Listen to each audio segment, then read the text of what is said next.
Evangelio de hoy, martes 25 de octubre 2016. Primera lectura. Lectura de la carta del apóstol San Pablo a los Efesios.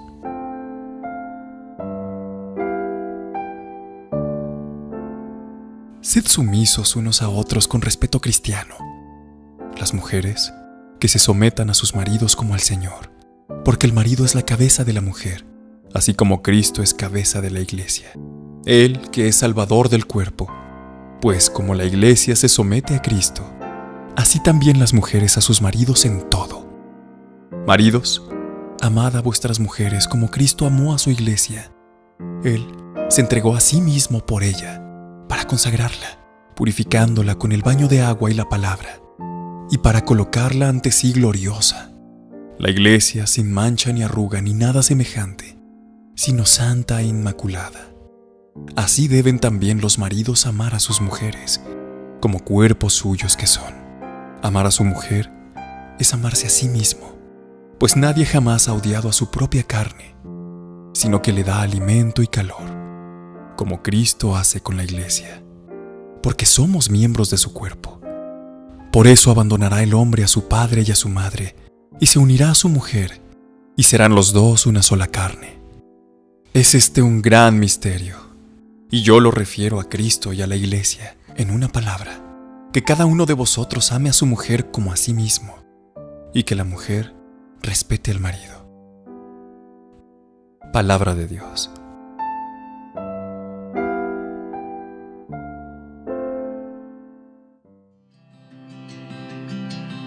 Salmo responsorial. Dichosos los que temen al Señor. Dichoso el que teme al Señor y sigue sus caminos. Comerás del fruto de tu trabajo, serás dichoso, te irá bien. Dichosos los que temen al Señor. Tu mujer como parra fecunda, en medio de tu casa, tus hijos como renuevos de olivo, alrededor de tu mesa. Dichosos los que temen al Señor. Esta es la bendición del hombre que teme al Señor. Que el Señor te bendiga desde Sión, que veas la prosperidad de Jerusalén todos los días de tu vida. Dichosos los que temen al Señor.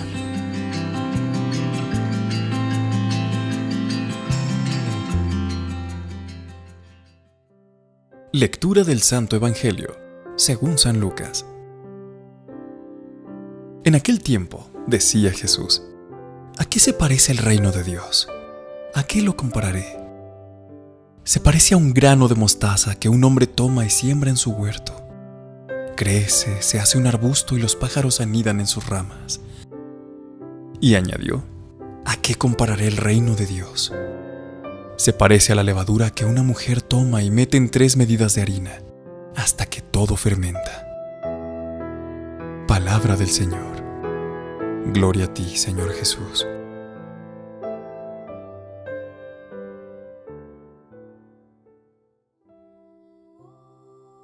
Querida comunidad de oraciones en video, hermanas y hermanos, ¿cuál es tu percepción de alguien lleno del Espíritu Santo? Muchas veces pensamos en cosas extraordinarias como hablar en lenguas angélicas. El contexto nos describe una vida llena del Espíritu Santo, no en términos extraordinarios, sino en ordinarios, muy normales. Este texto es rico y famoso. Para tener un mejor entendimiento del mensaje que Dios tiene para nosotros el día de hoy, nos será necesario hacer un breve repaso de la historia. Pablo escribió esta carta durante su primer encarcelamiento romano. Cuando Pablo escribió todo eso, estaba pasando por momentos muy difíciles en su vida, ya que las prisiones de ese entonces no eran nada como las de hoy en día. Pero a pesar de toda mala situación, Pablo no permitió que nada detuviera el propósito de Dios en su vida. No se desanimó ni se descorazonó, sino que continuó su ministerio y escribió esta bellísima carta a este grupo de creyentes que, siendo extremadamente ricos en Cristo, vivían derrotados y como mendigos porque no tenían el crecimiento para reconocer las riquezas espirituales que Dios les había entregado. Cuando nos tomamos el tiempo de leer detalladamente la epístola, nos damos cuenta de que fue escrita con el propósito de evitar que surgieran problemas y para alentar a los creyentes a madurar en Cristo, de guiarlos y de conducir su vida de forma agradable a Dios, con el propósito de conectarlos, de motivarlos a conectarse al poder de su fuente espiritual, para recibir la fortaleza que les ayudaría en el comportamiento de su vida diaria. Ciertamente ni el hombre ni la mujer es mayor o inferior. Han sido creados ambos a imagen de Dios. Son, de acuerdo al Génesis, un solo hombre en dos sexos. Por ello, nos hizo completamente distintos a fin de que pudiéramos ser complementarios. Lo que uno tiene le falta al otro y así, en la donación mutua del uno al otro, se alcanza la perfección. Este pasaje es muy ilustrativo, pues nos da indicaciones de cuáles son las funciones básicas en la convivencia matrimonial. A la mujer se le pide que, como muestra de su amor, respete al marido, que aprenda a confiar en él. Sin embargo, al marido se le pide que, como muestra de su amor, se entregue a sí mismo, incluso hasta dar la vida por la esposa, a fin de hacerla santa.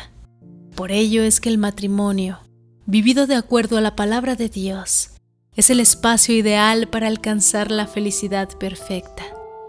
Busquemos que nuestros matrimonios se adecúen a este proyecto de Dios para el hombre y la mujer. En el Evangelio de hoy, el reino de Dios es semejante a una semilla de mostaza.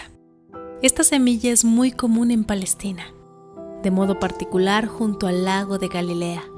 Es conocida por su singular pequeñez. Jesús usa esta imagen para expresar su esperanza de que sus discípulos tengan un mínimo de fe, si tuvierais fe como un grano de mostaza. Esta parábola tan sencilla compara dos momentos de la historia de la semilla, cuando es enterrada y cuando se hace un árbol. La función del relato es explicar el crecimiento extraordinario de una pequeña semillita de mostaza que se entierra en el propio jardín, a lo que le sigue un crecimiento asombroso. Al hacerse un árbol, al igual que esta semilla, el reino de Dios tiene también su historia. El reino de Dios es la semilla enterrada en el jardín, lugar en el que el Nuevo Testamento indica el lugar de la agonía y de la sepultura de Jesús. Sigue después el momento del crecimiento en el que llega a ser un árbol abierto a todos. El reino de Dios es semejante a la levadura. La levadura se esconde en 3 medidas de harina. En la cultura hebrea, la levadura era considerada un factor de corrupción hasta el punto que se eliminaba en las casas para no contaminar la fiesta de Pascua, que justamente empezaba la semana de los ácimos. El uso de este elemento negativo para describir el reino de Dios era motivo de perturbación para los oídos de los judíos, pero el lector percibe su fuerza convincente. Es suficiente para meter una pequeña cantidad de levadura en 3 medidas de harina para conseguir una gran cantidad de pasta. Jesús anuncia que esta levadura escondida o desaparecida en las 3 medidas de harina, después de un tiempo, hace crecer la masa. Ambas parábolas nos llaman a la perseverancia y nos exigen sumarnos a una causa justa, la del reinado de Dios, que defiende al pobre y al oprimido, y que quiere que todo ser humano pueda ser feliz aquí y ahora. Es verdad que esta causa al principio, en su germen, se presenta pequeñita y débil, como el grano de mostaza y la minúscula porción de levadura. La semilla insignificante se convierte en árbol al que acuden las aves del cielo y la levadura fermentada de la masa entera. Solo necesita estar dentro de ella y se transforma en rico pan que nos sirve de alimento cada día. ¿Qué debemos hacer o qué debemos tener? ¿En qué ayudamos al reino de Dios? Con paciencia y fe, queridos hermanos, confiando en lo que dice el Señor. Una vez sembrada la semilla, ¿qué es lo que debemos procurar por donde vamos? Tener fe en que poco a poco irá teniendo efecto, irá creciendo, irá transformándolo todo, como en el fermento, hasta abarcarlo todo, hasta convertirse en la planta más grande. Tenemos que saber esperar, amados hermanos. No desesperemos, el tiempo llegará. tenemos que tener fe. Una vez puesta la semilla, será el Señor el que actúe en nosotros y su obra no cesará de crecer y fructificar. Debemos tener paciencia y perseverancia. Es así como este pasaje nos llena de esperanza, pues nos instruye sobre una realidad muy importante del reino. Es así como este pasaje nos llena de esperanza. A veces nos puede dar la impresión de que nada ha cambiado en nuestra vida o en nuestros ambientes, que todo nuestro trabajo y nuestros esfuerzos por instaurar el reino de Dios ha sido en vano. Sin embargo, si miramos atentamente, nos daremos cuenta de que la levadura está haciendo su efecto y que la masa, aunque despacio, se va fermentando en nosotros. Lo importante para que se fermente la masa es que tenga levadura, y si la levadura está presente, tarde o temprano toda esa masa terminará por fermentar. De manera que no desanimemos. Dios nos pide ser esa levadura y llevar a todos nuestros ambientes el buen aroma del Evangelio. De lo demás, Él mismo se encargará a su debido tiempo. Tarde o temprano el reino será una realidad visible, como el árbol de mostaza. Padre Santo, te damos gracias, Padre, por habernos permitido llegar con vida el día de hoy y hasta este momento. Te damos gracias por el pan de cada día. Te pedimos, Padre, que con este Evangelio y el de todos los días nos permitas renacer como personas, como seres incorruptibles. Ayuda a todas las personas del mundo que en este momento elevan sus peticiones personales hacia ti. Oremos también para que nuestras súplicas lleguen a Él, para que su bendición cubra completamente nuestras vidas. Él nos ha prometido que si guardamos sus mandamientos, nos bendecirá y nos protegerá siempre. Amén. En este canal, Oraciones en Video, nos alegra llevarte el Evangelio cada día. Nos esforzamos para llevarte a ti audio y video de calidad, pues la palabra de Dios lo amerita. La enseñanza es el llamamiento más importante, pues Evangelio quiere decir buenas noticias. El Señor nos manda a enseñarnos los unos a los otros. Queremos seguir contando contigo. Te invitamos a suscribirte a nuestro canal y a compartir este video para que la palabra y las oraciones de Dios sigan llegando a muchos más hogares.